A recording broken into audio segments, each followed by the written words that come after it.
Yeah, that was the scene in Philadelphia last night. One of the more lively scenes you'll ever see for a home run derby, because that Philly crowd, they don't care if it's exhibition, if it's for real, if you're Santa, if you're Wilson Contreras, if you are not for them, they're going to let you hear it. As we welcome you into the drive, Mark Paulette and Ernie Clark hanging out with you on this Tuesday afternoon.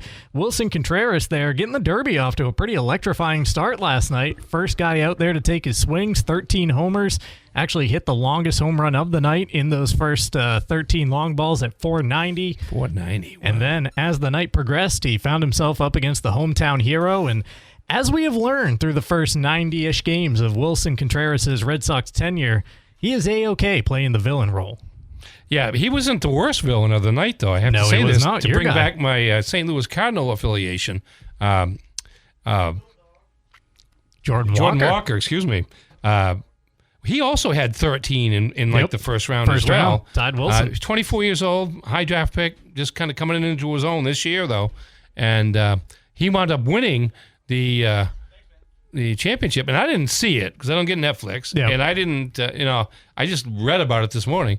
He apparently was down to his final 3 swings. He was. And he was like 6 home runs behind. He was 11-6. It was Schwarber who had beat Contreras by 1 in the semifinals to make it to the finals. This is a different set of rules for this thing every year, by the way. Yeah, I know. It changes all the time.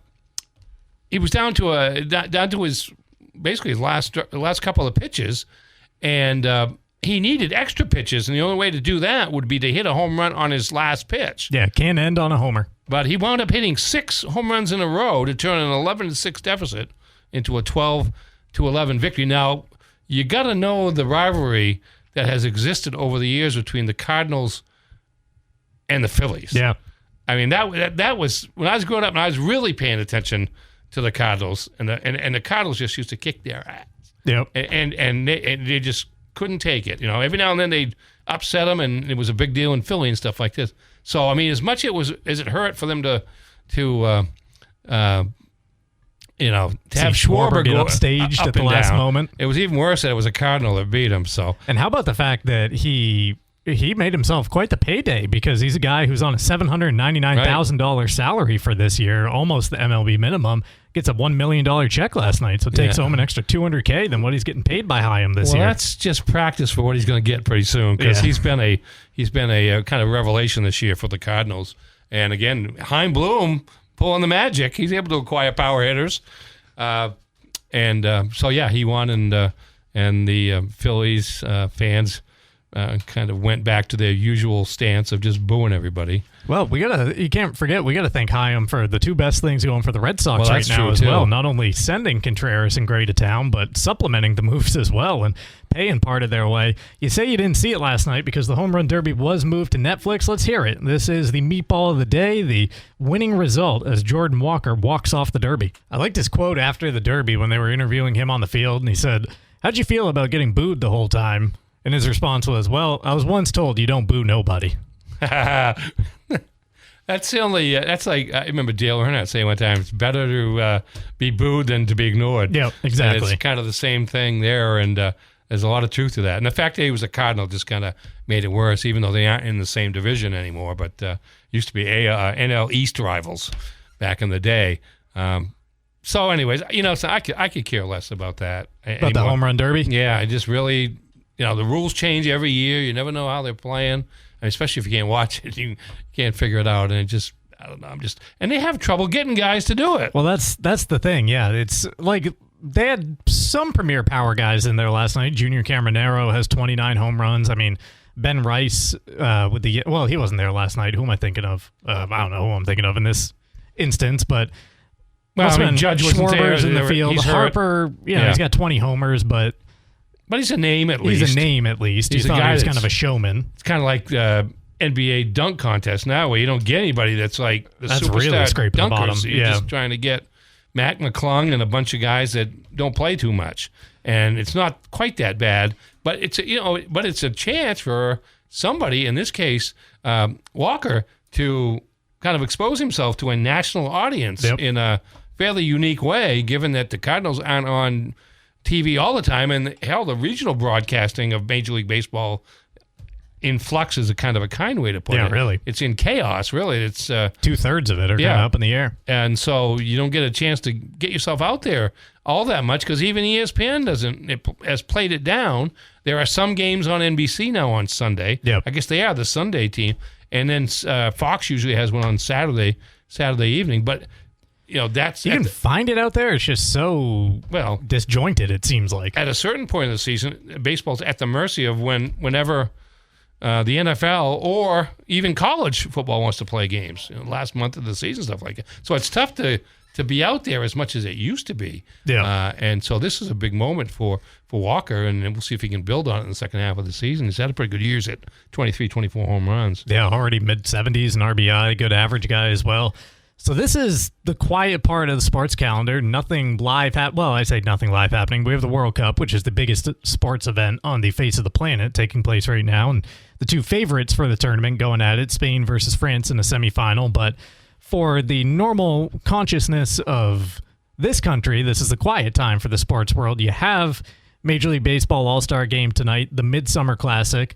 Does that do anything for you at this point? Do you look forward to watching that game in any way? Because think about the talks we were having back during the World Baseball Classic about the idea of if you could somehow get the meat of the tournament played during spring training and get down to maybe a quarterfinal or a semifinal tournament at this point in the year, does that add a little spice in the middle of the summer when you're looking for some? If they did it that way, it might. Yeah. But they don't do it that way. Yeah, exactly. I mean, that's why, I think you asked me a few weeks ago, or maybe somebody else did, talking about soccer. And I'm not a huge soccer fan. So I don't care about the English Premier League and La Liga and all these other, international leagues, because the one that I should be paying attention to, Major League Soccer, MLS in the United States, is terrible. Yeah, substandard. I mean, it's just not up to the level of getting kids to be excited about soccer on the national level. Yeah. Again, we talk about why it doesn't grow beyond a spectator sport in the United States. Well, that's part of it.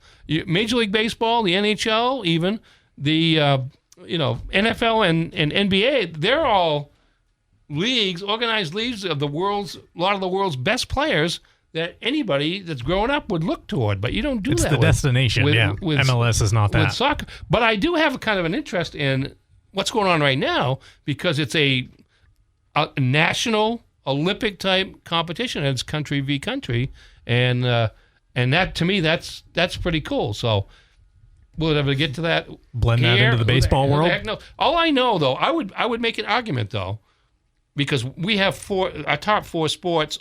We think a baseball, football, basketball, and a hockey. I would put soccer ahead of hockey now.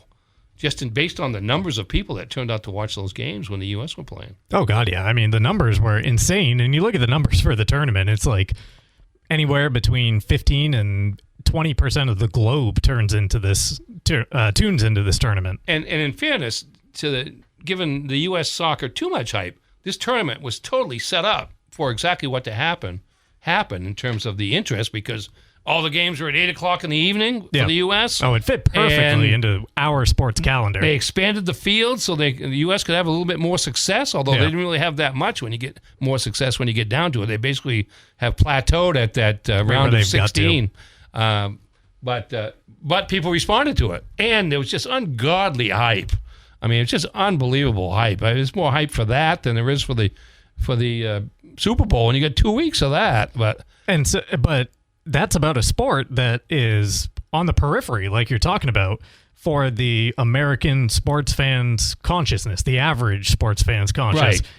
So imagine taking that with, quote unquote, the country's pastime. It's not baseball anymore. It's football now, but just think of where that hype machine would take it when you have nothing else going on at this point in the year. If they would have give up like 2-3 weeks now, they could do that. That would work. Yeah.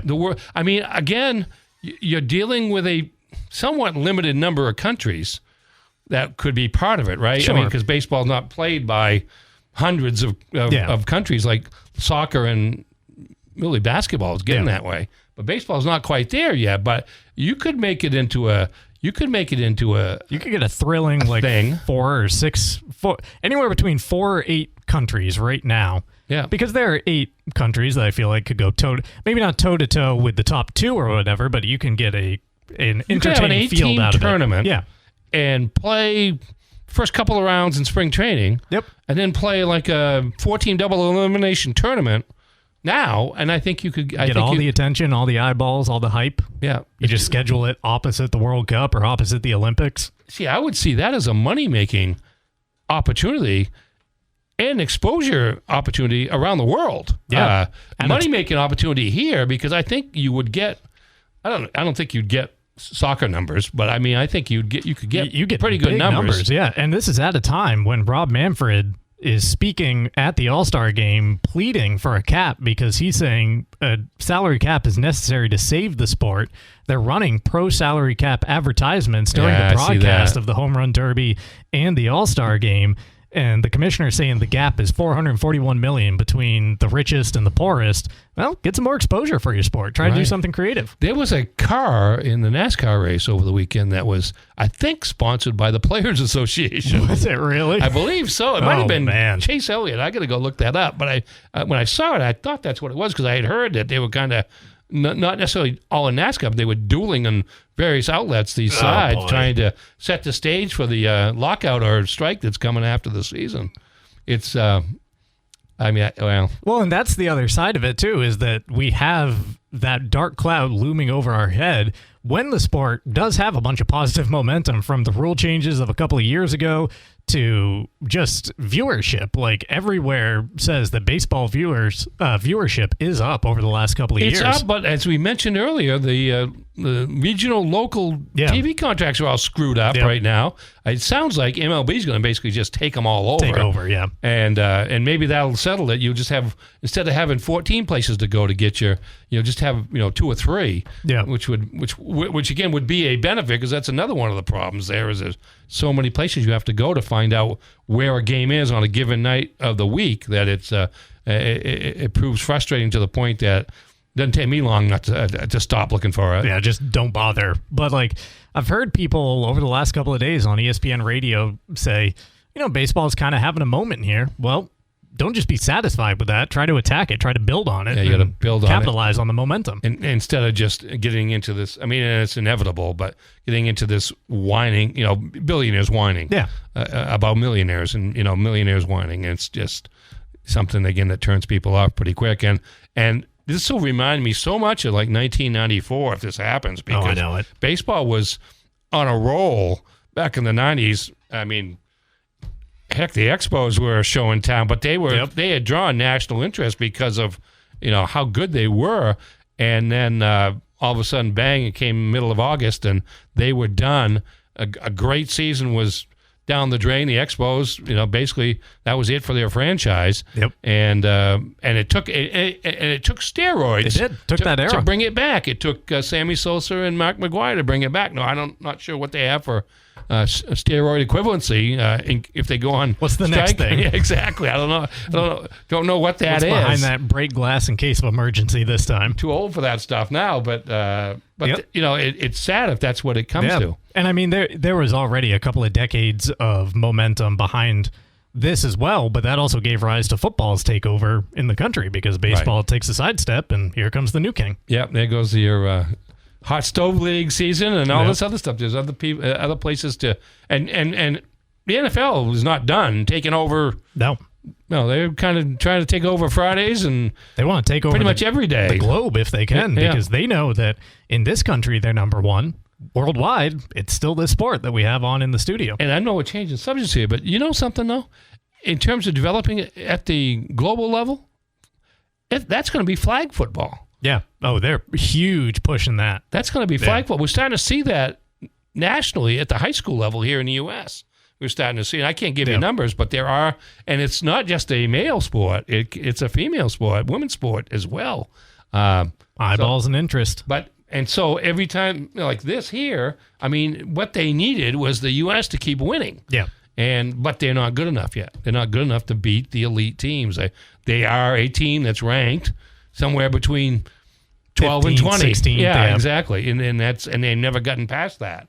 And this was the year to do it, and it didn't happen. Having said that, this is also the first year, I believe, since they started Expansion. seeding the teams that the top 4 all made it to this I see. semifinal level. Yeah. It's chalk. I mean, if you're a gambling man, it's total chalk here. Yeah, there's been plenty of conspiracies and thoughts along the side of how exactly is Argentina still in this tournament? Yeah. How was their path paved to this point? Kind of like the U.S. maybe getting some easier opponents along the way, but because this should be the final. France versus Spain should be the final coming up in a week and a half. Yeah. Now I don't know how that worked out. I mean, they obviously didn't seed them for this. If they had seeded the teams 1 through 32, then they would have been on opposite sides of the bracket, Spain and France. Yeah, right? Well, you can't do that because the group play stage at the beginning screws that up. Right. And now you got the guy Infantino, Johnny Gianni Infantino, the president of FIFA, talking about going to 64 for the next tournament in 2030, which marks the century point of the tournament's history. Well, if that doesn't work for him with the World Cup, then the NCAA will hire him to expand the March Madness field. Take us to 96, baby. Yeah, it's interesting. And I've enjoyed watching these games. The other thing about soccer, I will say right off quick, people can say it's boring or whatever. It only lasts an hour and a half, 2 hours. Very short commitment. So you can watch a game and be happy. And I only fall asleep once during but I fall asleep during anything at this point. Like NASCAR races, I woke up Sunday night. The NASCAR race had been delayed for 3 hours, and I woke up at about 12:45, and I got to watch the last 40 laps. You missed none of it. That's all I needed. Timed it out perfectly. It was great. But but these are quick games, and the other thing they got.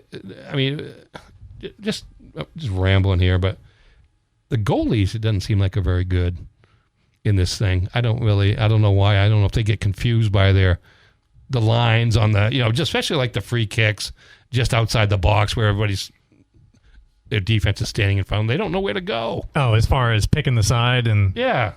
I just, I mean, they could use like a bunch of guys that play like, outside linebacker or safety. Have the spatial awareness a little more. Yeah, I think. And just bigger and stronger, basically. But I will say this. Who was it?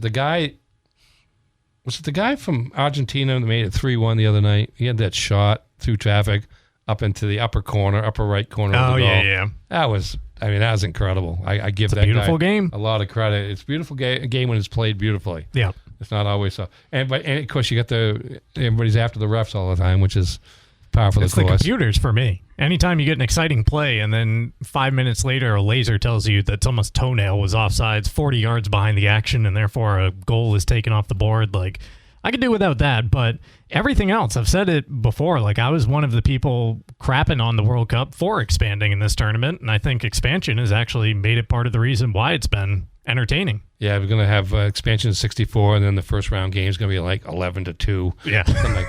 I Some just country wonder, just learning to play. I mean, do they not... France is in trouble. Oh, it's 2-0 Spain. Was Spain the favorite? No, France. Even coming into the tournament? Yeah, tournament favorite. Okay. Yeah, Spain is now ahead 2-0, and they've only given up one goal, and this is like the 7th match of the tournament for them. So the numbers are in their favor. Well, Bastille Day is not what it's cracked up to be. Not turning up well in 2026. No.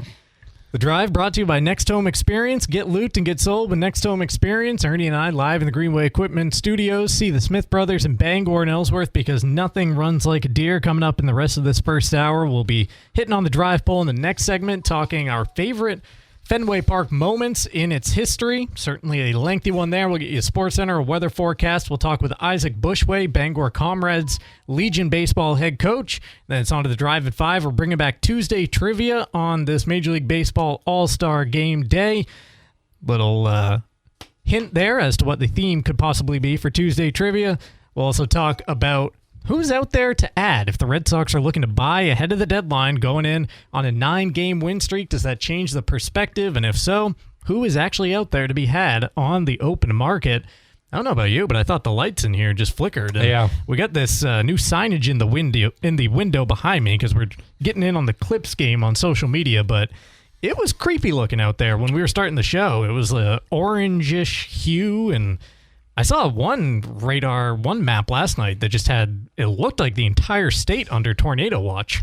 Yeah, it's good. It's a good half. It's the kind of more northwestern into central west. But and I saw a map at noontime, and it showed the storm was up in Quebec, and all of Quebec was just one giant lightning bolt.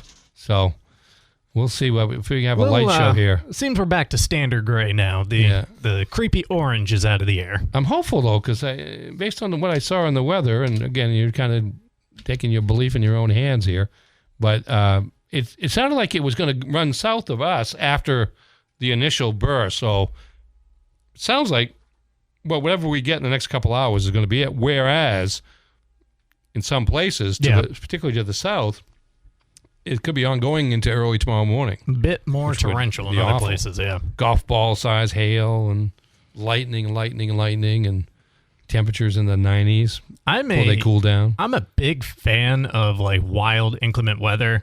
Not as much now that I'm a homeowner, though. Right. Now that I have big trees in my backyard and branches could snap off at any time and take out a portion of the roof. Yeah, I've already that changes my thinking a little bit on it. I've already had a big branch go down this year due to wind overnight. It wasn't near the house, but it was still something they had to deal with in terms of cleanup and things like that. And you kind of hear about what they suggest could happen. Yeah, the horror stories. Even if we don't get a tornado, that suggests some level of violent wind. Pretty high wind, right? Yeah, exactly. High enough to potentially rip limbs off of trees. Hopefully not. The Drive brought to you by Heroes Sports Grill and Entertainment Center, the place to be in downtown Bangor. Also, speaking of downtown Bangor, brought to you by Bangor Window Shade and Drapery, offering custom blind shades, drapery, and outdoor awnings.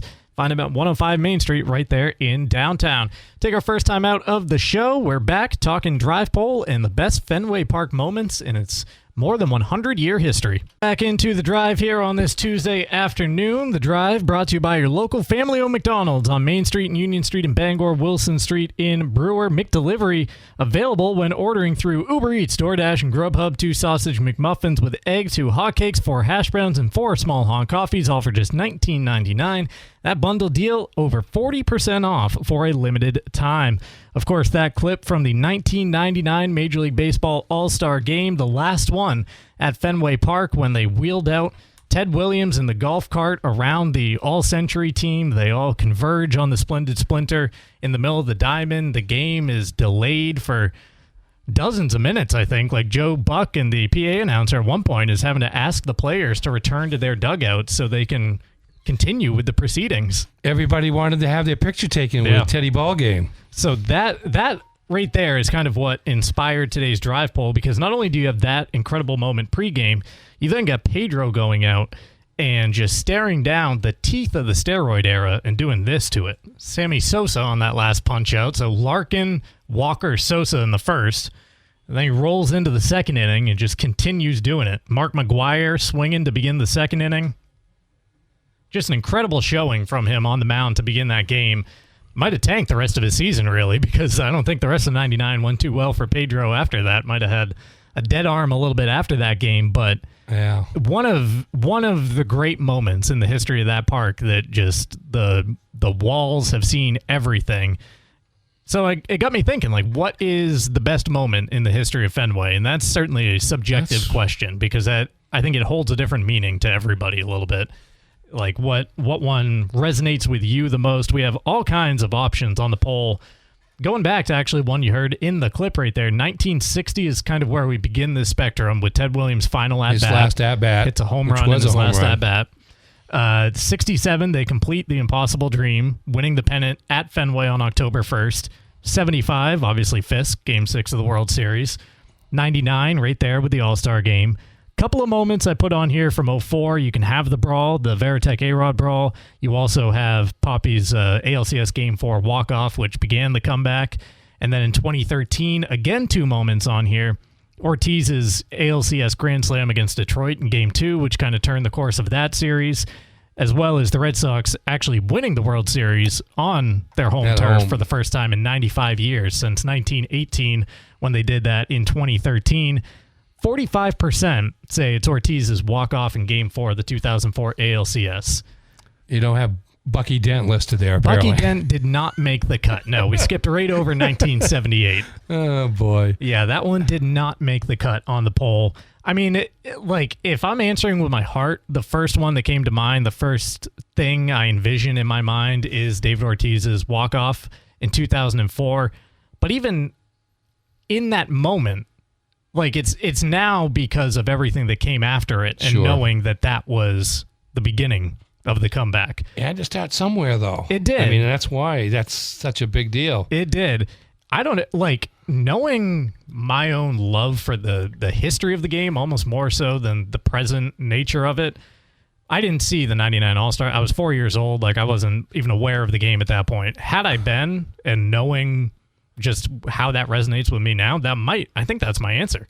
See, it was a magical moment, but it was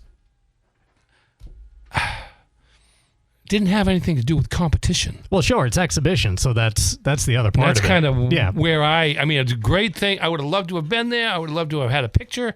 I would have, I appreciate it because it brought the past to the present, and I was too young. Even I was too young to appreciate Ted Williams. Never saw him play other than the slow motion replays you see. Yep. So from that perspective, it was a great thing for Major League Baseball. But in terms of the Red Sox and Fenway Park, to me, it's got to be something that... It's hard for me not to say the Ortiz home run. Yeah.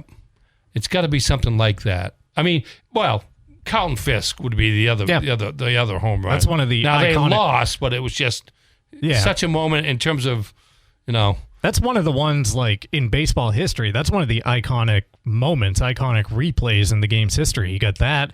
You got the Kirk Gibson home run. You got Bill Mazeroski, the shot heard around the world. Won the World Series. Yeah, thinking about big-time home runs in the World Series, that's one of a handful. Yeah, unfortunately, those last two of the three, Kirk Gibson and... didn't amount to much. And Mazeroski, that led to championships, but Carlton Fisk didn't. But it's just... I mean, and again, just to put it in context, the Red Sox hadn't won a World Series since, 18? Yep. And 75, it was not going to be the year, as it turns out. But it was just, that moment of watching the ball. Is it going to be fair? Is it going to be foul? It's 12th inning? Well, yeah, it's late. Like 11th or 12th. And then Carlton Fisk standing at the plate, trying to wave it fair. And... Oh, geez. That's one that's just burned in the annals of baseball history. I mean, it didn't win him, but it got him to Game 7, and then somehow Jim Burton was out there pitching in the bottom of the ninth, and didn't work out. The Big Red Machine had their way that day. Looks like we had a caller on the Heroes Hotline here, maybe with a favorite moment of their own. Who's this? It's Mike in Milford. Mike in Milford, what are you thinking? So, it's probably not my favorite moment, but I got to believe that it's one of my favorite moments is when Mo Vaughn got to ride around on the horse after they clinched the playoff spot. Mo Vaughn on the horse. What was that, 99? I forget what year. I think it might have been around 99. Must have been. Yeah, it was around that time. Yeah, so I don't know the exact year, but that was just a really cool moment for me. It was awesome. Yeah, 90. What was it, 7 or 9? Again, this is before my time, but they had this couple of years they ran into the then Indians and the Yankees in a playoff series. But yeah, Cleveland was strong in the mid 90s. I think they won one in 95 or something like that. Yeah, that's a good poll, That's a Mike. good one. That's a good one. We had a couple of comments on our Facebook page of unique ones, at least to people in their memory. The 4 home runs in a row against the Yankees. I want to say that was 2007. It was like a Sunday night baseball game. Manny was part of that. Veritek was in on that. I think Millar might have had a 3 home run game. Lowell was part of that. Might have been... I'm testing my history here. I'm going to look it up during the next break to see if I have this right. I want to say Manny, Veritek, J.D. Drew, Lowell were the 4. I'll look that up during the break to see if I have that. Another person saying that they saw 2 triple plays turned in a game once at Fenway, so that is their personal favorite. That would be memorable. I was as far as you almost have to see it. Yeah. As far as personal memorable, I was at a game when Mookie hit 3 home runs one time. That was a cool one, but nothing close to this list on there. No. Any Yankee Red Sox brawls at Fenway, or were they all at Yankee Stadium? Well, the Veritek A-Rod one, 2004. That was at Fenway. That's on the list, and I think it had like 12% of the vote. It was somewhat popular among the options. Pedro chucking Don Zimmer. That was also there. 2003, the year before. Really, most of the good ones, most of the recent good ones. Even Joe Kelly Fight Club 2018. That was at Fenway. Right. Yeah. Yeah, you got to go back to the 70s when guys were really getting hurt. Those were the ones happening at Yankee Stadium. Yeah. Oh, boy. Yeah, I mean, because it's like, 100 and, was it like 1912, the year it opened. 12, so 114 years of history. You know, maybe the best one is coming up. You get the Red Sox back in the hunt. They're going to be, they're not going to be sellers now, right? Can't be sellers. When they break the American League winning streak record and win their 28th consecutive game later this, well, probably not this month, at the beginning of August. Is that what the record is? I want to say it's like 27. That's the one that comes to top of mind. Yankees or something. Look, that we got some fact checking to do in the next break. We got a Sports Center weather forecast coming up. We got to see if I know what I'm talking about or if I'm just making up baseball facts when it comes to the all-time longest winning streak in the AL. Actually, that was just recently reset by Cleveland, was it not? Or they were chasing it down a couple of years ago. We'll find it out during the break. Come back with the 4 straight homers as well. Well, the answer is 22, according to this AI. American League record for longest winning streak is 22 consecutive games set by the 2017 Cleveland Indians. Yep, I was talking about another team, and then it came to mind. Nope, Cleveland just did that a few years back. A little scary that my brain thought 2017 was a few years. That's really that's frightening to me at this point. But the Red Sox have a shot at it. Is right there for the taking. Just 13 more to match, 14 to take the crown. They got, 4 games against Tampa Bay this weekend? They got a double. They come back out of the break with a doubleheader. Against the best team in your division. Well, reality check could be on the horizon. Yeah. It was interesting. I might have been on our notes. They were talking about the best efforts going into the All-Star break, and then what happened immediately after the All-Star break, and a little different. Not so good. Little different. We'll have to hit on those numbers coming up later in the show. We got to take a break. Sports Center and a weather forecast coming up next. Back here in the Greenway Equipment Studios, one final time for this first hour of today's show. The drive brought to you in part by Premium Choice Broadband. Local, family-owned, bringing affordable high-speed internet to Maine for over a decade. You can call or email and mention PCB the Ticket to get 1 free month for new residential customers. Visit PremiumChoiceBroadband.com for details. We're also brought to you by Dean's Detailing, the leader in auto detailing for over 55 years. Renew your vehicle's appearance, protect your auto investment, look good and feel good in a clean, shiny car. Book your appointment at DeansDetailing.com. Ernie, before we went to the break, I was just throwing out random numbers and tidbits from baseball past, hoping it was accurate. Turned out it was. Wow. So that's a good place to be when you are unsure of the information you're spreading for it to then be proven correct. So which random accuracy did you have? I had the 4 players who had the 4 straight homers against the Yankees in 2007. Mike Lowell, Jason Varitek, J.D. Drew, Manny Ramirez. I don't think it's that order, but again, I wasn't going for the order, just the number. And then I got saved by my brain picking out, initially I said Yankees had the longest win streak. And then, no. That was Cleveland. The then Indians a few years back. Turns out that few was a bit of COVID fog because that was 2017 at this point. Fair enough. But proven accurate. All right. So you're good for the day now. Well, I still got 72 minutes to screw up some information moving forward. Trying to help you out here. But we're not going to screw anything up in this segment because waiting for us on the Heroes Hotline, head coach of the Bangor Legion baseball team, that would be Isaac Bushway. Isaac, welcome to the show today. Thank you, gentlemen, for having me. How are you doing today? Not bad at all. So a little quieter time, like I was saying to you earlier today, on the regional scene that allows us to take a look at the local scene, everything that's happening right now in our backyard. And I think it's crunch time, is it not, on the Legion scene for baseball around the state? Absolutely. Last week of the regular season, still a lot of games left to play, but we're really excited to move forward into the postseason next week and the week after.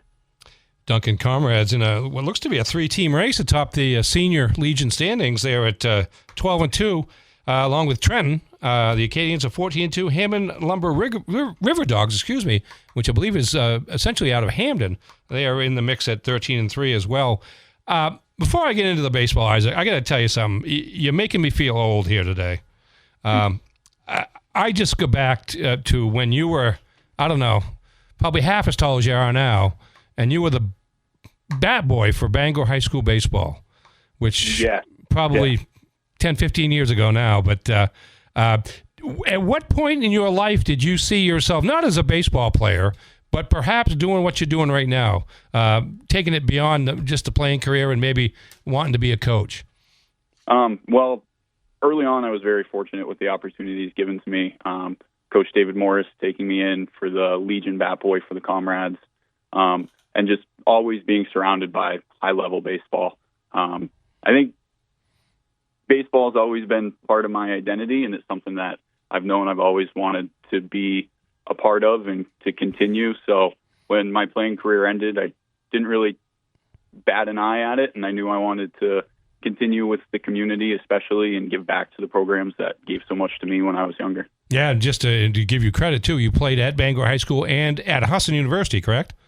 Yes, that's correct. So very good. You had a nice playing career, and now it's on to the coaching ranks. Can you give us Legion has kind of suffered its lumps a little bit over the last half decade or so due to all kinds of reasons like travel baseball competition. Even back to when I was in high school, it seemed to already be on the decline and starting to suffer. Early 2000s, there were as many as 55 teams, I believe, over 50, I should say, teams statewide. And now it's down to, I think, what did we say, 13 senior Legion teams. There's also a junior Legion division for younger players. Has it stabilized at least, so you guys are now able to, at least teams in the Bangor area and to Central Maine in particular, are able to put together a significant enough schedule, or are you having to make allowances to allow not only for kids to play Legion ball, but also to maybe play some travel ball as well during the summer? Well, as you folks were talking about earlier in the show, baseball as a whole, it's changed. You've got to be flexible and adaptable with that. So some things that Legion has done that I think have strengthened the numbers and allowed players to do both is our schedule is during the week, and that gives them the weekends to go to travel tournaments if they wish. This year we're still playing an 18-game schedule, so it's a legit schedule. It's a lot of baseball. It's a great opportunity for players to develop and to continue to get better, whether their next level of baseball is high school varsity or college baseball or wherever that may be. But in the Central Maine area, those three teams that you touched upon, they all have a strong core of upperclassmen and players that have played Legion for the last couple of years that really continue to put forth and build the program. Last year, there was only 8 teams, or a couple of years ago, I might be incorrect on that. There was only 8 teams, and now we're up to 13. We see most in the Central Maine area, and the Southern Maine area is starting to pop up some teams. Sanford had a team this year, and it sounds like there might be a couple more down there next year. So I don't know if it'll ever go back to the 50-plus teams that it used to be, but I certainly see Legion baseball kind of coming back to that high-level competitive baseball that it used to be. Can you speak to what I have to imagine is a point of responsibility that you feel just based on the first 8 minutes that we've heard from you here in this conversation? Like when you were coming through your playing days was kind of when Legion was taking some of those lumps and maybe scaling back a bit. I have to imagine that you and everyone else striving right now to keep it alive in the state and give these opportunities to kids that you received along the way, that's got to be the biggest motivator, isn't it? Absolutely. I think there's a couple other young coaches in the league that are in very similar situations that I am. We understand that Legion baseball it's high-quality baseball, but it's a program where players can walk away with a lot more than just skills developed on the field. And I think we certainly do feel a responsibility to kind of uphold that standard to what Legion should be, to honor where the league was started in 1925 and the sacrifice and the commitment that was given by the gentlemen before us. So, yeah, I think we do put a pretty heavy weight on our shoulders to continue the programs that have been successful and then to help develop new programs and kind of bolster the appearance of Legion baseball in the state of Maine. one of the biggest differences, I think, between travel ball and high school / Legion baseball is the fact that travel ball is to some degree more of an all-star situation where you're getting kids from a variety of schools playing together. And I think maybe one of the great advantages of putting Legion after the high school season is the fact that you keep a lot of the same guys together, so you develop that concept of team. And as I look at the standings here right now of the senior Legions statewide, Trenton Acadians are Ellsworth and MDI primarily, two top 4 teams in Class B this year, and Ellsworth's been a powerhouse here over the last long length of time. A little Bucksport sprinkled in, which has a good program too. Hammond Lumber is a lot of Hamden and Herman kids, and they have been very strong, particularly in recent years. Mentioned the Dunkin Comrades from Bangor, largely Bangor High School, and Bangor has always been in the mix ever since I started following them 20 years ago. And then the number 4 team, familiar name too. No coincidence, Oxford Hills, and they are a powerhouse in Class A North as well, and have won their share of championships. Maybe just talk a little bit about that kind of team development and how it carries over a little bit from, or maybe a lot, from the high school level to the Legion level, because not only do you have a lot of the same players playing on both teams, but you're also able at the same time to integrate kind of the next generation of kids that are younger than maybe are JV players at the high school level into that varsity program with those other kids. So there's a familiarity when you go back out at the high school level next spring. Yeah, absolutely. So Legion's always been great because it's been a continuation of your high school season, like you said. Some people from the outside don't see that, yes, you need to have players that can pitch, players that can hit and field and do all those things, but a big part of it when you have 18 guys on a roster is the team chemistry and how they communicate on and off the field, different things like that, what they know and understand about each other. And one huge benefit that we've had this year is really taking that core of the Bangor high school team and carrying it over into the Bangor Comrades with Kyle Johnson and Gavin Glanville-True, Ethan Sproul, and then juniors and sophomores as well. So it's a huge part of what can help make a Legion team successful. And then you have players who might come in from other schools. For example, this year we have 2 players from John Bapps, Ian Boudreau and Aiden Willett, and they've done a phenomenal job.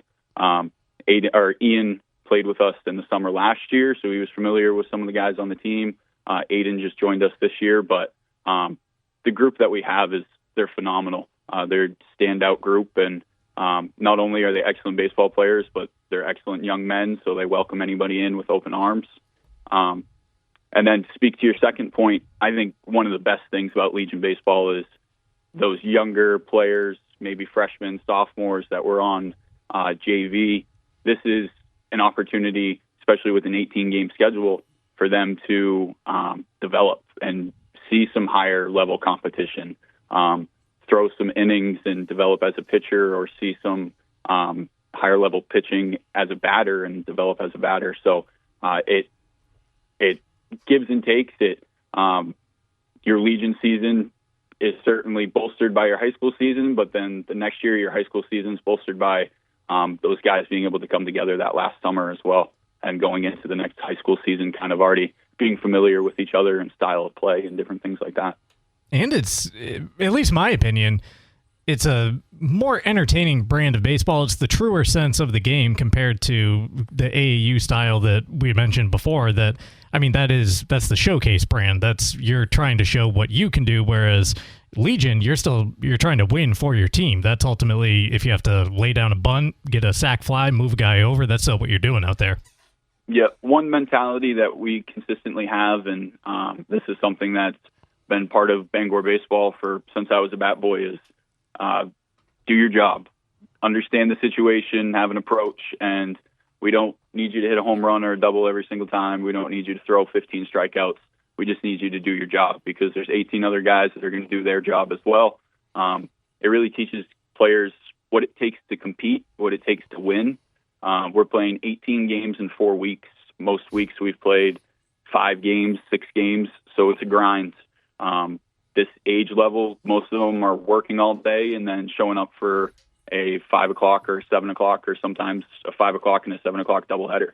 So they're really learning some lessons that go beyond baseball. What does it mean to put your best effort forward when you're tired, when you don't think you have any more, and you're not doing it for yourself, but you're doing it for the guys around you? Yeah, busy week coming up. 4 games in the next 3 days. I think you've got one tomorrow, a doubleheader on Thursday, and a single game on Friday to close out the regular season. And you're in pretty good shape in terms of the playoffs. Can you just kind of tell us, in terms of postseason and the state tournament, how that's going to work and when it begins? I don't want to speak too much to that. I know the state tournament begins at Mansfield on July 27th. I believe we're moving forward with the double elimination system, and I believe it's going to be the top 8 teams, so an 8-team double elimination bracket. I think there'll be some play-in games and stuff like that, but it should certainly be high-level baseball and competitive baseball all around. So you want to get, but you got 4 games coming up here to conclude the regular season, and a chance there to just kind of maintain and build on the momentum that you've had throughout the season. Absolutely. One thing our group does great is they don't waver from one day to the next. They have a true love and passion for the game of baseball, and they stay loose and they show up and they're ready to compete and they have fun doing it. He's Isaac Bushway, head coach of the Dunkin Comrades Bangor Legion baseball team. Isaac, thanks again for taking some time with us today, filling us in on the Legion scene here in the state. Best of luck not only this week, but riding into the postseason there. Thank you, Mr. Clark. Thank you, Mr. Paulette. Have a great day. Thank you as well. That will do it for the first half of today's show. We got the Drive at 5 coming up next on Maine Sports Leader 92.9 The Ticket, WEZQ Bangor. We got Tuesday Trivia, the return of Tuesday Trivia coming up in the next hour. A Midsummer Classic themed question there for your chance to win a Heroes gift card. We'll also talk about what is out there for the Red Sox to add if they're looking to be buyers ahead of the trade deadline. Much more coming up over the next 58 minutes or so right here on The Drive.